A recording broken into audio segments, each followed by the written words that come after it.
I just thought, I can't do this. I cannot be totally obsessed with profit, and everything about making money. It just wasn't me. But it was genuinely about people. And the prime concern was talking to people, interacting with people, providing a service with people. It wasn't about money. Let's make that extra profit. Where's that penny gone? So did I become chief exec because I was best housing officer? Absolutely not. It tends to be almost emergency housing, because it tends to be housing asylum seekers, tends to be housing homeless applicants, and that list is just getting bigger and bigger. There is such a need for more and more housing that it's only going to get worse. I'm here today with Jason Wroe, Chief Executive of Newydd Group, which is a not-for-profit housing association based in South Wales. Hi Jason, thanks for being here today. Lovely to be here. So Jason, can you give us a bit of a backstory about yourself and how you managed to, for your career, and how you managed to become Chief Executive of such a wonderful organisation? Chief execs love talking about themselves. So, I left school, said to my dad, what am I going to do? He said, go and work in a bank. You got to work in a bank. Bank's the best place to work ever. And so I ended up getting a job in Lloyd's Bank next to Harrods. Nice. No. Oh, right. As a 19-year-old boy, I sat in my manager's office and burst into tears and said, I hate this, I can't bear it, I can't stand it, Wow. I hate being here. And she didn't have a clue what to do. And she just said, why don't you watch this Laserdisc training on how to use a Visa card? And so I shortly after that left. And then my mum said, well, you've got to go and get another job. What are you going to do? So we went to the careers office. And I said, I don't want to look in the private sector bit. I'll look in the public sector bit. Went alphabetically through it, got to environmental health. Can't deal with dead people and poos, so moved on to the next one, which was housing. And they said, do you want to be a sponsored student for Welwyn Hatfield Council? And I was like, brilliant, fantastic, yeah, I'll do that. Went and did it, and haven't looked back. Yeah, that's fantastic. Never managed to get out. And just from the private side, what was it that that you didn't like so much? Do you know what it was, which sounds probably terrible? It was the obsession with money detail. Yeah. So sitting there on a Friday night in Knightsbridge, as we looked for the one penny that had been missed off because somebody had typed it wrong, and worse, it was me, that suddenly realising I had kept everybody in here because the one penny had not been correctly input, I just thought, I can't do this. I cannot be totally obsessed with profit, and everything about making money. It just wasn't me. It didn't also help travelling in on a train from the home counties every day. No, I could imagine. You have to have a bowler hat and an umbrella and all of that kind of stuff. It was hell, absolute hell. Hated every second of it and would never go back. And what is a sponsor student, or what was a sponsor student? Well, it was a bit of a sales pitch, really. Oh, right. What it said was, and I went home to my dad and said, I'm going to university, and he said, well, how are you going to pay for that? And I went, council are paying for it. So back off. And then it turned out they weren't. They were buying 2 books and a train ticket, and that was the sponsored element of it. Wow. The bit that they did do, which was really good, was that they gave me a job during the holidays. Right. So everyone else would be bumming around not knowing what to do, and I'd be working as a housing officer probably in those days, managing a little patch and really getting experience. So it was absolutely fantastic. And they didn't guarantee a job at the end, but one was available. So I ended up being a housing officer in Welwyn Hatfield Council. Okay, and what, in terms of being in the public sector, what did you like the most about that was clearly different? I know the money side from the private, but the other parts. There wasn't an obsession with 1p, which was great, and it didn't keep people there until that time at night. But I think the biggest thing for me was that it was, and this sounds really cheesy, but it was genuinely about people. And the prime concern was talking to people, interacting with people, providing a service with people. It wasn't about money. Let's make that extra profit. Where's that penny gone? And in terms of getting into Newydd then and growing your career through there, what was the next step from you?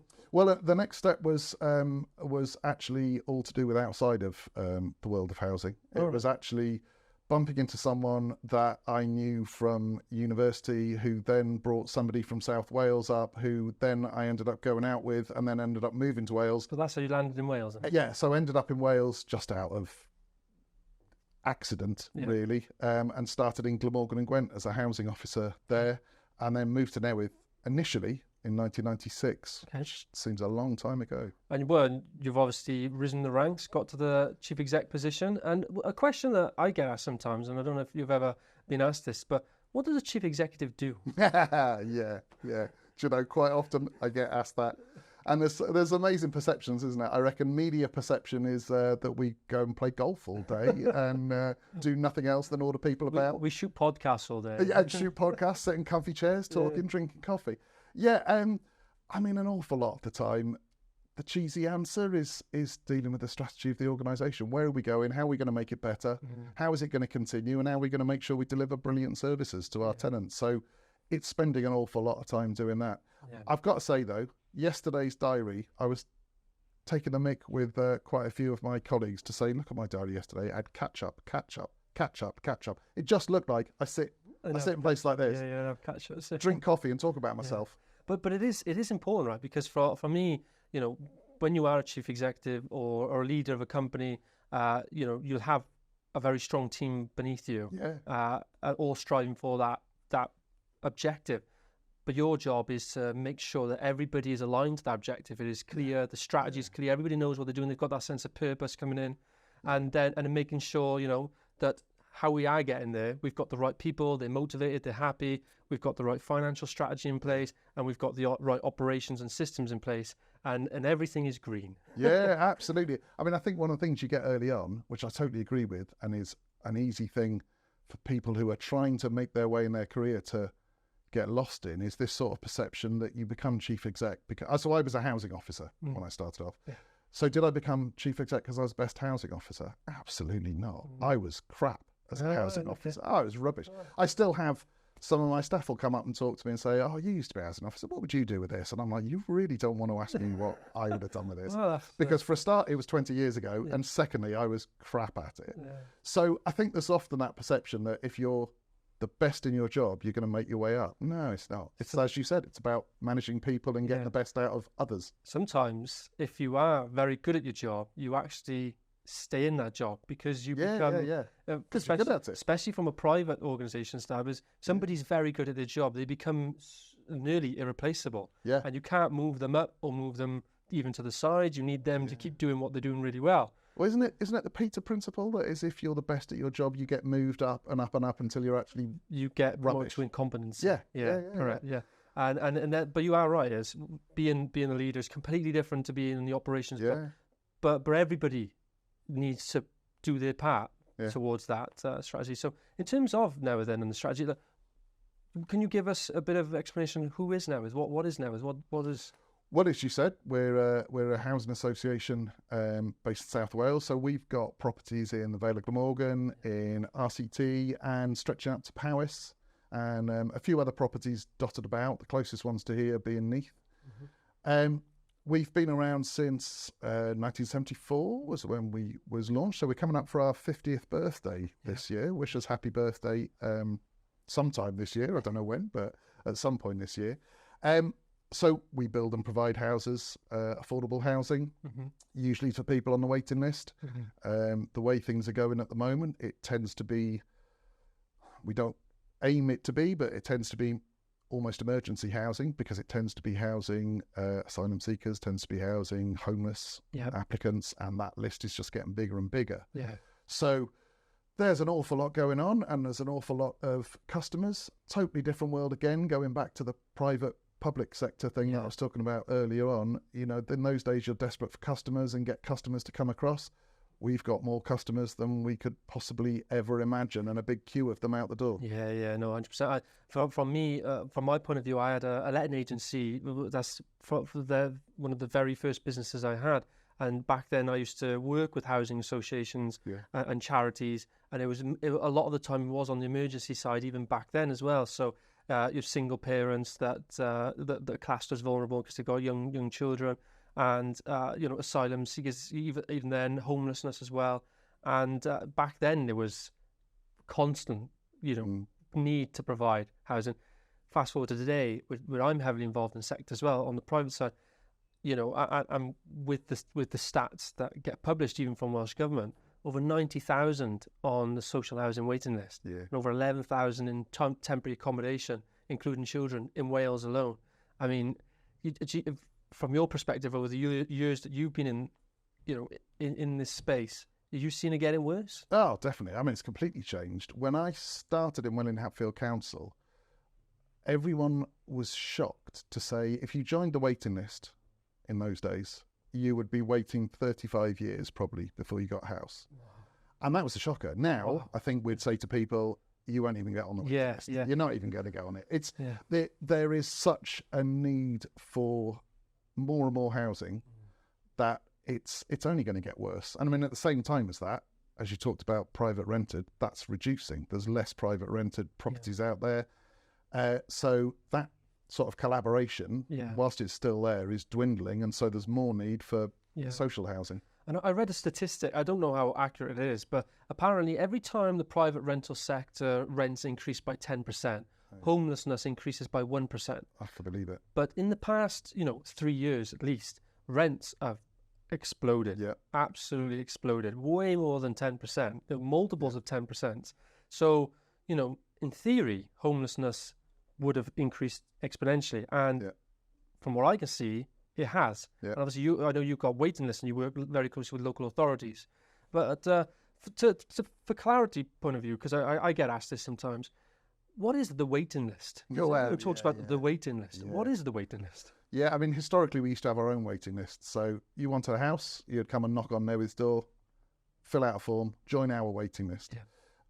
Fair few years ago now, 20 odd years ago, most organisations and most local authorities said this is daft. Why have 5 or in say Swansea 10 different waiting lists? You've got to join them all. It's very confusing for people who have joined them because you could be 5th on one, 145th on another. They all had their own point system. We would assess you based on our criteria of points. It was confusing. It didn't make any sense at all. So we ended up with basically common housing registers everywhere.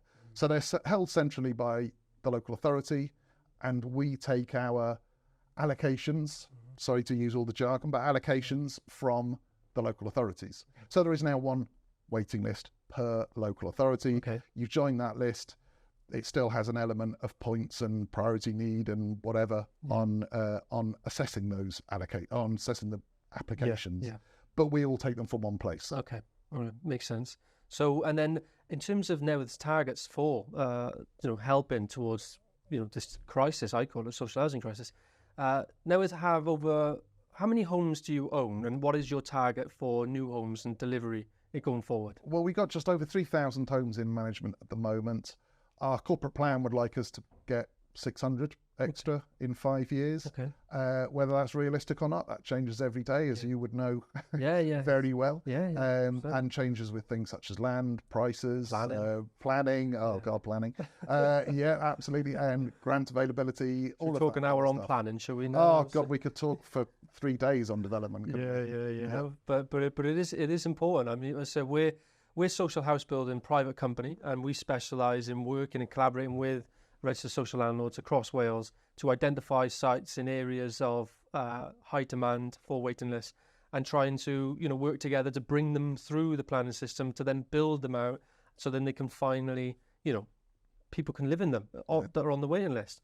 What we're finding is, and I don't know if you've seen the same in terms of your internal statistics, for us, from the point of finding an opportunity to legally being able to get on site is about 21 months for us, just shy of 2 years, and that's for sites within the settlement sector, so the settlement boundary. It then takes on average another 18 plus months to build it out. So we've got a 3.5 to 4 year cycle, effectively, before homes can be, built. That's incredibly long.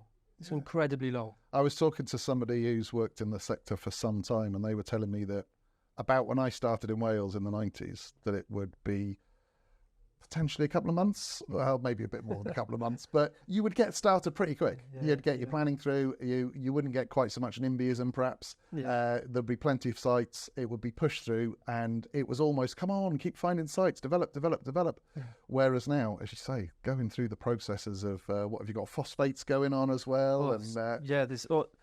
And they're all important issues. There is phosphate issues, there is ecology issues, which is, we are in an ecological crisis as well as being declared by Welsh Government. And there's flooding risk. We're obviously coastal, South Wales coastal, a significant part of, is impacted by flooding risk. Yeah. We've got increased surface water drainage requirements because of old infrastructure and obviously increased rainfall. So there's tons of constraints all the time. Yeah. And our job obviously is to try to navigate all of that, get everybody on side, which is impossible, but on planning balance and policy compliance, obviously also designing them in accordance to Welsh design quality requirements, ever changing, which is always changing. It just changed again last year. Yeah. And lifetime homes. It's what we've got to do is up there in terms of effort, but and rightly so. But it's just if we could do it faster. Yeah. A lot of these issues, in my opinion, would still be there because the waiting list has always been there, right? As you mentioned, there was a waiting list back when you first started. Yeah. And there will always a need for development. There's always a need for development. But how do you make it faster? Well, I'm turning the interview back on you now. How do you make it faster? I mean, planning is the obvious one.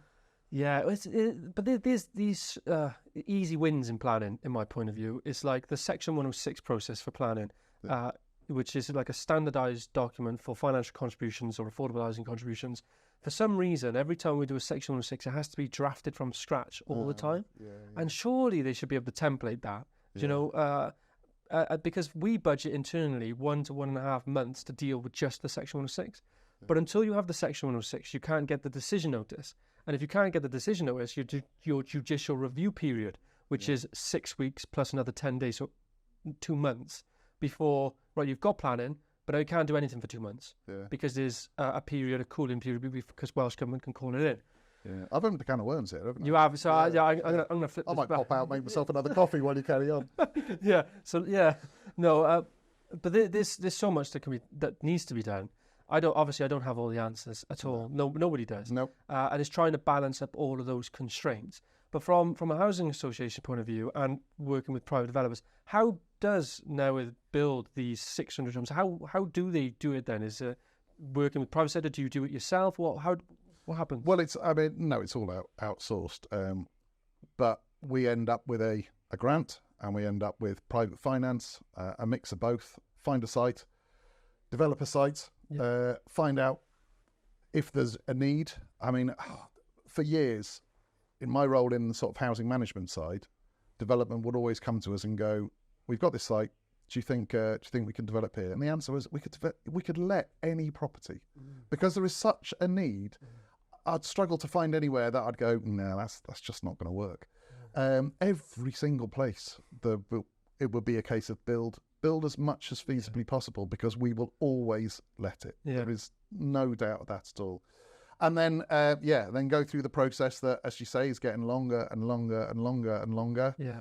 Then have some nice pictures taken with people with spades digging in the ground, and we've got a golden shovel here. So have you got a golden? Do you know? I remember painting a brick gold that we could have the golden brick, which I don't think still happens. Is it?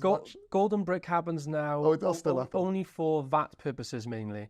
It's normally a golden shovel for breaking ground now, but golden brick is when, again, another thing to consider, which we've had to do. A site has VAT on it, it's 20%. Some organisations can't claim it back, so we have to build the foundations, and the first brick that goes up on top of the foundation is called the golden brick, and now the site goes from 20% VAT to 0%. I'm afraid I glazed over there early on at that point. Yeah, flipping heck. Well, no, I do remember that bit. I do remember the stuff about golden brick. But we get all of that stuff, all gets developed.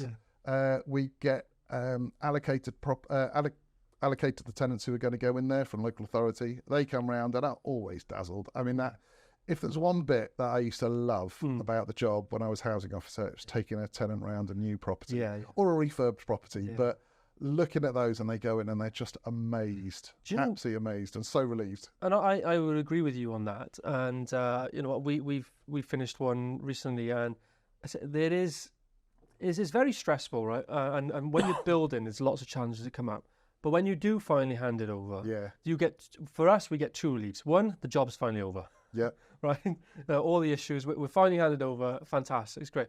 But then importantly, you know, we've delivered an excellent home in partnership with the Housing Association, and, you know, that individual or family gets to move in. So we've handed over homes with single parents or young kids, watching young kids go into a house. Oh yeah. That they're going to be there now. That's kind of like their house now. Yeah. So I mean, and they're going to school. I've got 2 young kids myself.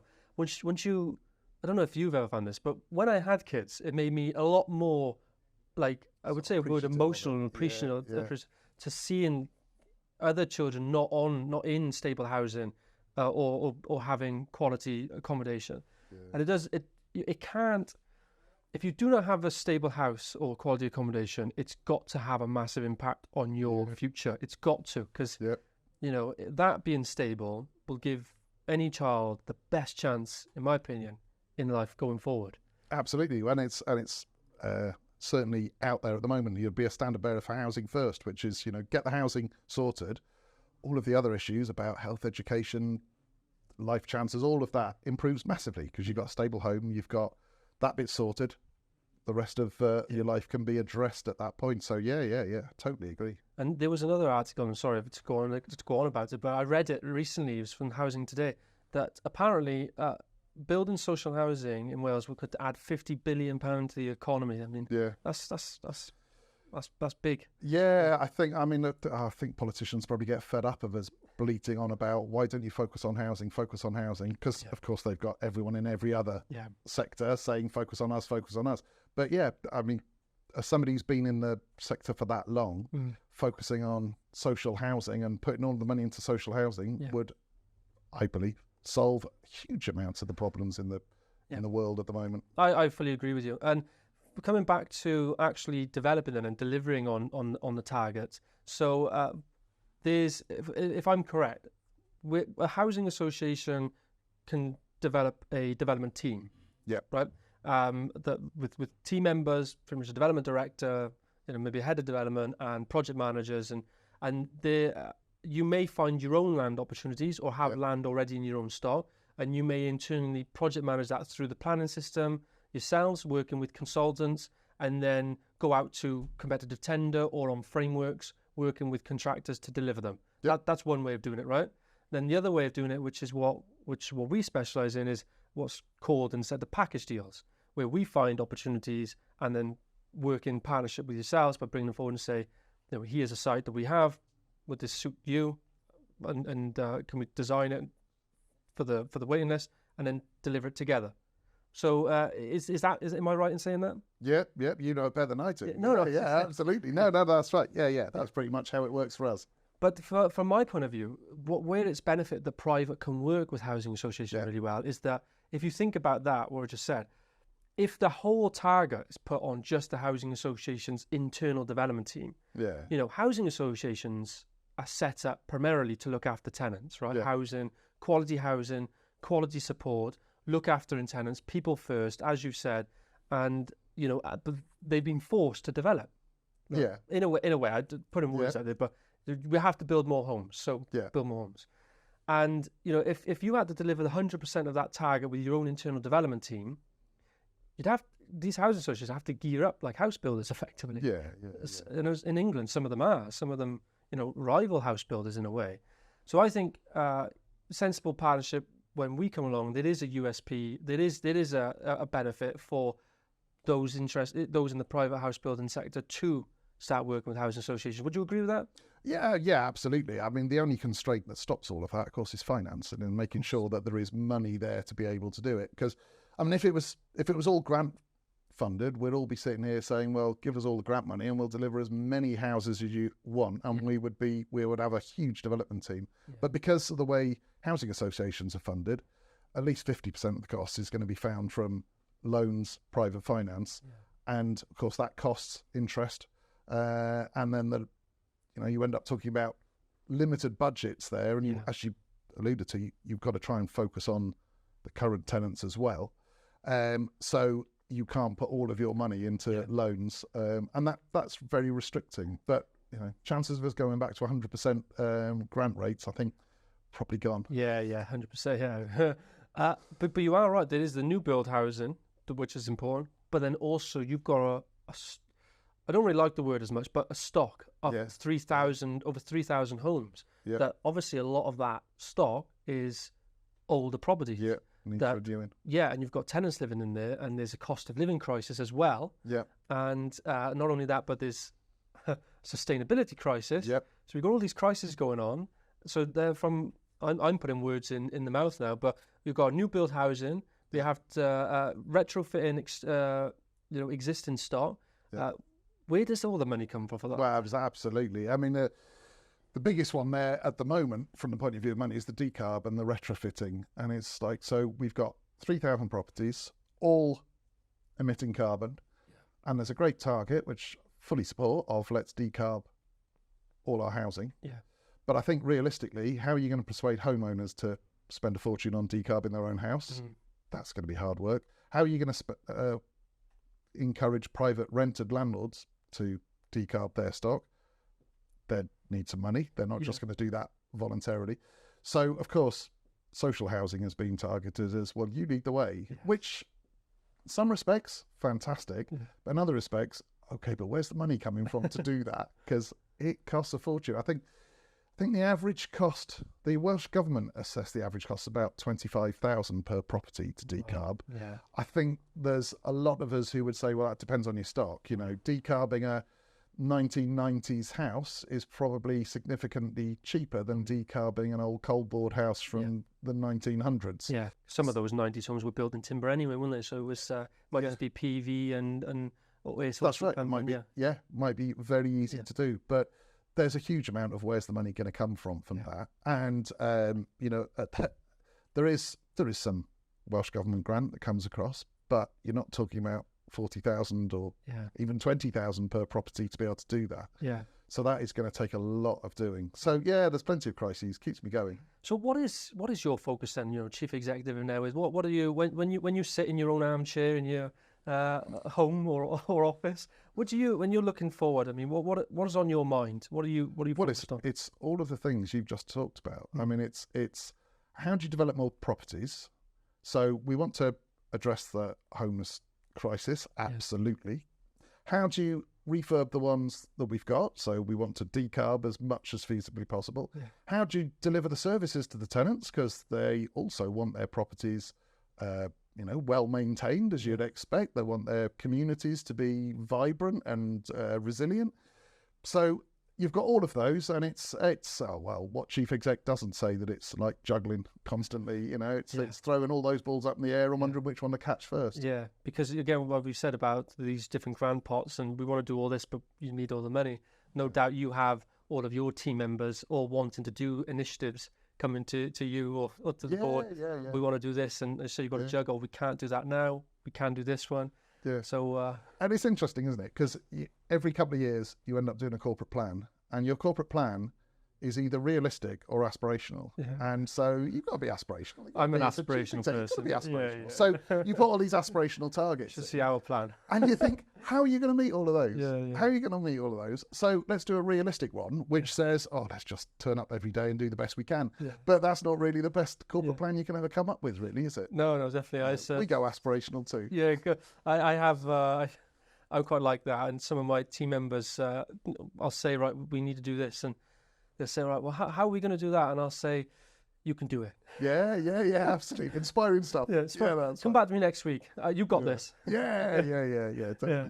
But in terms of the sector then, what do you think are kind of key emerging opportunities, maybe for public side, but also private, if you've got any in your mind? Was there anything that you see emerging that's quite exciting in your eyes?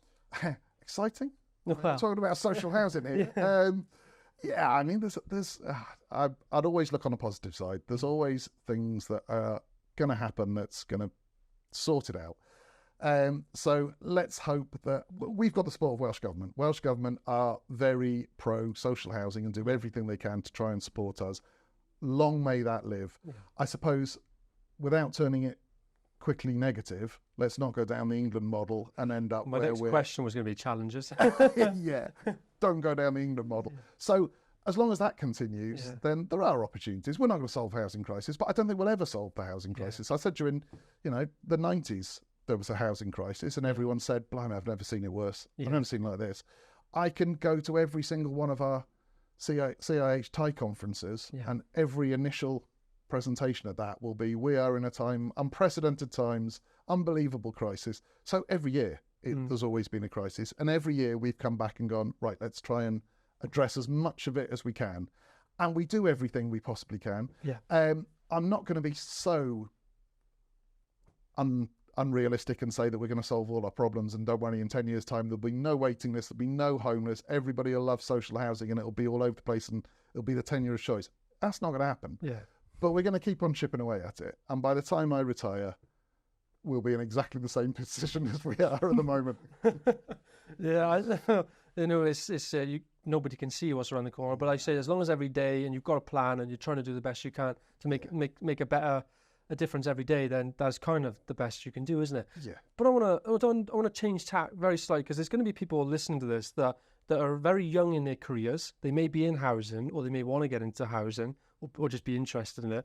I mean, what if you could be like a shadow in the room and talk back to your yourself, as you were starting out in housing, what type of advice would you give them, to, especially for those that want to, progress on the career ladder? Well, the first thing I say, don't go and work in a bank. Absolutely don't go work in a bank. And I've yet to meet anybody in the whole sector who says, I sat at school and went, I want to be a housing officer, or I want to work in the development department of a registered social landlord. I've never seen one either, by the way. But, no, I don't think every single person falls into it. I would say it's a great sector to be in. We get people coming in because there's so many aspects to it. I think when I started off, you were either a housing person or a development person, and that was it. But now you've got HR departments, you've got marketing departments, you've got so many different aspects of it. It's almost that, let's be realistic, nobody is going to sit in their sixth form and sit there and think, I'll tell you what, I'm going to work in housing. They're probably going to think, I'm going to do marketing, or I want to work with people, or I want to do something that makes me feel good and isn't just about profit and all of that kind of stuff. Social housing sector's a fantastic one to be in for that reason. But that, you hit on a very interesting point there, in my opinion, and that was the schooling system. Now, we're not going to go down that rabbit hole too deep. Wow. But it is important, because I remember in school about taking options. And one of our colleagues today, their child is in that process of taking options. But I remember back then, and it seems the same now, there's not much clarity in terms of here's all the different subjects you can take, but there's no real, here's the different routes of professions you can get into from that. And one of the reasons why I think nobody sets out to be in the housing, because it was never an option in school. It doesn't exist. Didn't even know it existed, I don't think, in school. No, it's like, to make the maximum impact or to raise awareness on it, whether it's in the development team or on the housing team, in my opinion, it's got to start by the school system, because that is the kind of, without turning it into a business model, the funnel. All these kids coming through school, taking their options. The options, from what I heard, were still very much the same things. Hair and beauty, and I'm not playing that down at all. It's just there's a lot more to the different sectors and subjects out there. But if you don't know, you don't know, do you? No, absolutely. I think everybody tended to follow the parents, didn't they? So my dad used to go into London with a bowler hat on, and I thought, well, that's what I'm going to do then. So that's why I ended up doing the same thing.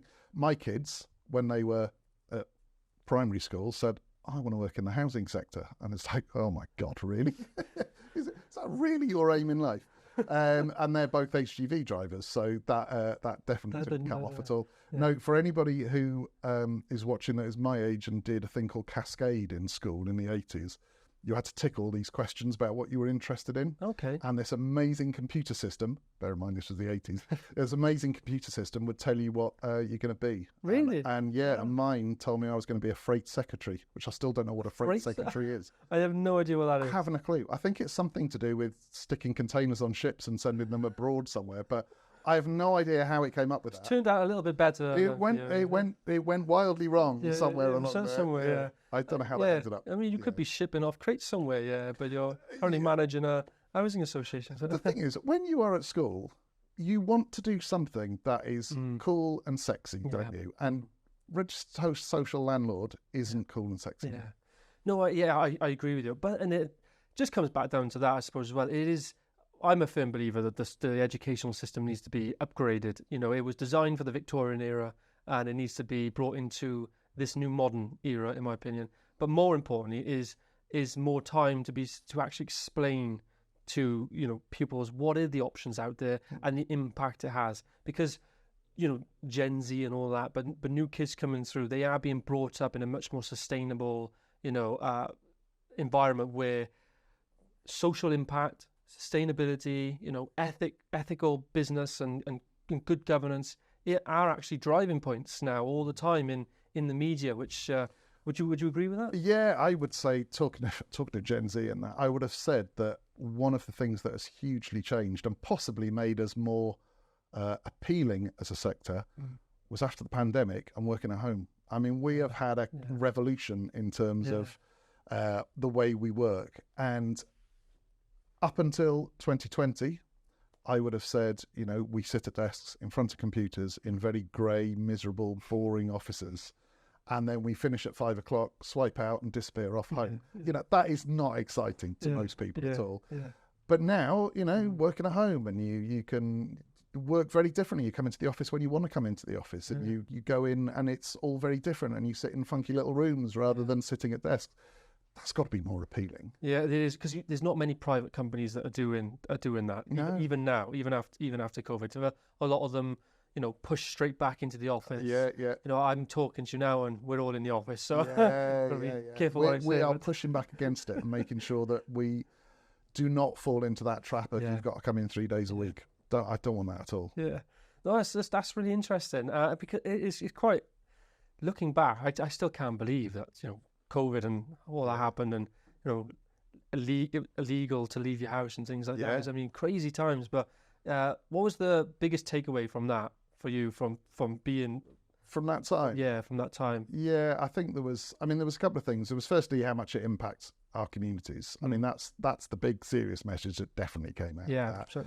The biggest change, though, go back to the way we work. I mean, it's totally different. I remember people used to come in and say to me, "Can I work at home?" You know, sort of pre-1990. 1919, Jesus, how old am I? 2019. Pre-2019, "Can I work at home?" And the response would be, "Oh, yeah, well, really? What are you going to be doing? You're going to be sitting in your pants in front of daytime TV watching what's going on." And it was almost a suspicion. Yeah. Whereas now, it's totally the opposite. Yeah. It's almost, why do you want to go in the office? You want to come into the office, really? But it works really, really well. And it's given a trust to employees that you decide where you're best at working. Why would I know how you work best by telling you where you've got to be and when you've got to be there and all of that kind of stuff?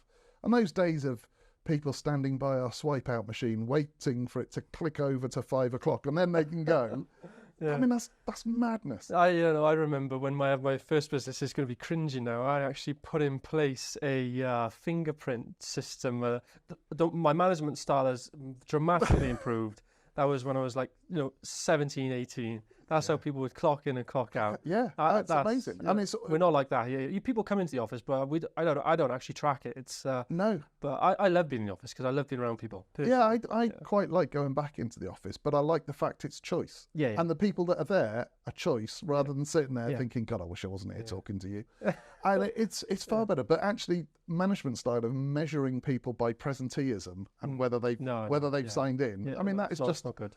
Absolutely madness. So bringing it back, it might make it more appealing for people to come into the sector. But saying that, we're not the only sector doing that. So I'm being realistic. But I think the day my kids said, "There's no way I'm sitting in an office," and that was when they turned from "I want to work in housing like you, Dad," to "No, we're going to sit in HGVs and drive around southwest England delivering stuff," because they didn't want to sit in an office and they just considered it tedious and boring. It's quite interesting they're both HGV drivers. That is quite interesting. Yeah. Because there was a crisis of that. That's why they're HGV drivers, because there was a lot of, they get paid well. And they got paid to do the test, and the test was much faster and things, wasn't it? Yeah. I mean, it's really interesting. Their friends from school go off to university, get a degree, come out with no job afterwards, end up working in Sainsbury's for sort of a minimum wage kind of thing. Yeah.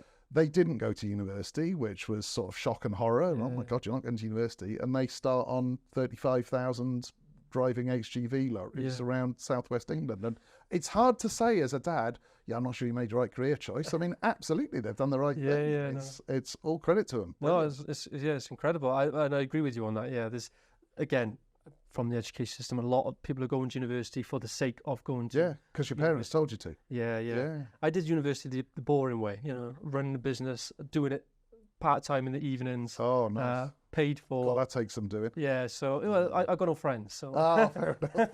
That makes it much easier. Yeah. But no, you did touch on a serious point there, which I do want to come back to, because it is the other benefit that being in the sector from both a private side is, and another core part of a housing association, is the community impact. Yeah. We're building, your target is 600 homes over the next 5 years. You've got 3,000 homes as it is now. But building homes in social sector doesn't just impact, the people who build the houses and the tenants who live in them. Actually, the wider stakeholder impact is quite significant, isn't it? Yeah. I mean, from our point of view, and I don't know if you've got any stories for this too, which is important for anybody listening. We're involved with charities, with schools. We're involved apprenticeships, not just related to construction, but obviously we've got marketing and finance and other things as well. Do you see the same as well from your point of view? Yeah, I mean, I would say one of the things about housing associations is that they've always been involved in the community. And so we all have, with different names, community development, community regen departments, departments looking to try and improve the quality of life for people in the communities as well. I found it really interesting that during one of the inevitable cuts of local authorities, libraries came up for the chop, potentially. And there was a lot of pressure on registered social landlords, housing associations, to say, well, will you take over the libraries?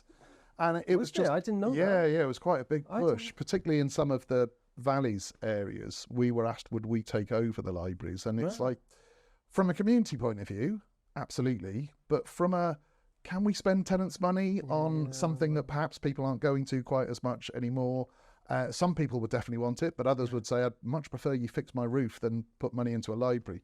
But there's a sort of perception that that's what makes us different from a private landlord, is that we try and invest in the community, and we recognise that if the community feels safe and secure and resilient and feels like it's thriving, our tenants are going to feel that way as well. There's nothing worse than just building an estate, plonking people in it and saying, "Ta-ra, I'll pay your rent," and that's it. It's got to be about all the other stuff that we do. It was known for years as housing plus all the other bits. We try and get people in work with education. We try and get them into employment. We try and do various other activities that engage the community to build those communities. And particularly you find in some of the valleys where communities might be considered dying because the younger people are moving out to where they're more likely to get jobs, the mining communities. You've really got to try and build those communities and recognise that actually by providing affordable housing, by providing community activities, people do want to stay and will stay, and those communities can thrive and shouldn't be written off. Yeah, and that's why it was such an important point to raise, because it isn't just about housing. It isn't just about, retrofitting new stock and dealing with sustainability issues, which are pressing, but community obviously is the core of what housing associations was set up for. Well, I'll go right back to the beginning. I said one of the reasons I came into it was about people. I think if you look at our sector's focus around building, if it's just about bricks, well, I'll come and join you. I'll come into a building environment more. But no, it's about people. It's completely about people. And the reason that we build the houses is for people. Yeah, I do. Great. Thank you so much for all of your time today. Have we got to the end? Blimey. Just, it's been a fascinating conversation. It really has. And so many valuable points across all different facets of housing and development and the real issues that we're all facing at the moment. Education, sustainability, money, targets. Yeah. But just if for the last piece of valuable wisdom that you have, if you good luck. If you could give any aspiring developer or someone in the private sector who wants to work with housing associations, what are your main top tips for them to consider? Well, I think it's probably going back to what we've just said. I think the focus is on people. So don't come in thinking that all the focus is on money, or volume, build as much as possible, as quickly as possible. I mean, that's important. We want that to happen. Yeah. But the outcome is about people. So if you're talking about people, if you're talking about, we're very hot on community benefits, you know, the other stuff that the developers can give to the community. You work with us, you've worked with us a lot, you know that we ask for community benefits. Definitely. We want to benefit the community through the work that you're doing. Yeah. So if you come to us with that focus, you're going to get on with us very well. Yeah. Absolute pleasure. Thank you so much. No worries.